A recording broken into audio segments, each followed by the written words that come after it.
నియమాలతో చేయాలి. అంతేగాని ఏదో పుణ్యం వస్తుందని ఆలయానికి వచ్చేయడం కాదు. వచ్చిన తర్వాత పద్ధతి ఉండాలండి.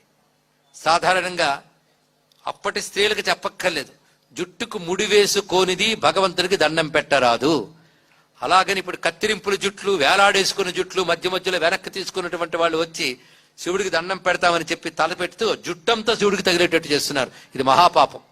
నేను గతంలో కూడా ఇక్కడ చెప్పాం, మేము చెప్తూనే ఉంటాం, గాలిలో కలిసిపోతాయి.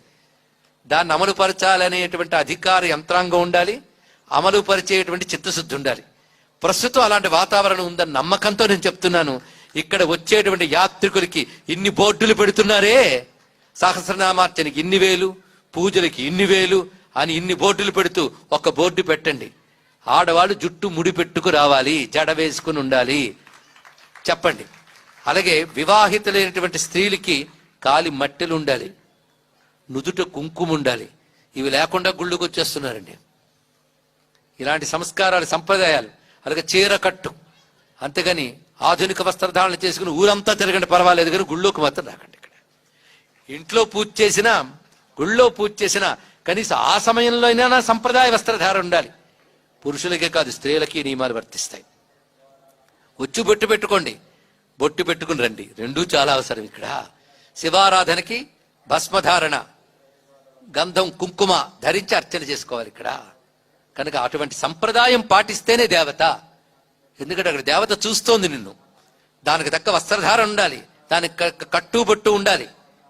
అలాగే పుణ్యస్త్రీలు పాపిడి తీసుకుని పాపిడి దగ్గరకు సింధూరము, కుంకుమ పెట్టుకుని రండి. మీరు అలా రండి, పిల్లలకి అలా నేర్పండి. ఇక్కడ కనీసం ఇక్కడ వచ్చినప్పుడు ఇది ఇతర మతాల వాళ్ళు కూడా వాళ్ళ మత కేంద్రాలకు వెళ్ళినప్పుడు మాత్రం వస్త్రధారణ శ్రద్ధగా చేస్తారు. విదేశాల్లో కూడా నియమాలు ఉన్నాయి. మన ఆలయానికి వచ్చేటప్పటికల్లా ఇలాంటి నియమరహితం కూడదు. అయితే ప్రజలకి శ్రద్ధ కావాలి నిజమే, కానీ వచ్చిన వాళ్ళకి నేర్పవలసిన బాధ్యత కూడా దేవాలయ నిర్వాహకులకు ఉన్నది. ఎందుకంటే దేవాదాయ శాఖ అంటే దేవుడి ఆదాయం మీద మాత్రమే దృష్టి కాదు, దేవాలయాన్ని సక్రమంగా నిర్వహించవలసినటువంటి బాధ్యత ఉన్న శాఖ అది.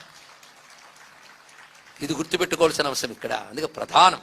ఇటువంటి బాధ్యత స్వీకరిస్తూ అర్చకులు మొదలైన వారు కూడా దీనిలో పట్టుబడితే ఇంకా అద్భుతంగా సాధించవచ్చు. అదేవిధంగా సిబ్బంది కూడా దీనిలో సహకరించాలి. ఇటువంటి నియమాలు ఉండాలి. అందుకే సాష్టాంగం ఇత్యాదులు. ఆలయంలో పద్ధతి వేరు. ఆలయంలో స్వామి దగ్గర ప్రదక్షిణ నమస్కారం చెయ్యరాదు.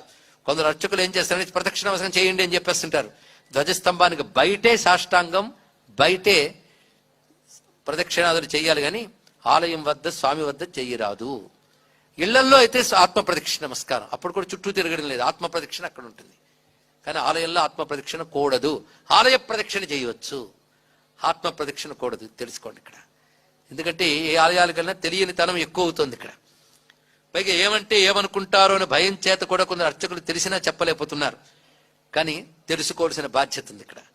సాష్టాంగాన్, స్త్రీలు సాష్టాంగం చేయకూడదు, అష్టాంగం చేయాలి. అంటే సపాటుగా నేల మీద స్త్రీలు పడుకోరాదు, పురుషులు పడుకోవాలి. కానీ ఇది స్త్రీకి ఇచ్చిన మర్యాద. అది మోకాళ్ల వరకే, వాళ్ళు మోకాళ్ల మీద కూర్చుని రెండు చేతులు తలపై పెట్టుకుని నమస్కరించాలి ఇక్కడ, తల వంచి, అంతే. ఈ విధంగా వారికి వాళ్ళు పంచాంగాన్ వాళ్ళు చేయాలి. దండవత్ భూమౌ ప్రణామాస్తే మదర్పితాన్ అంగీకృత్య దయాసింధు శ్రీగిరీశ్వర పాహిమాం.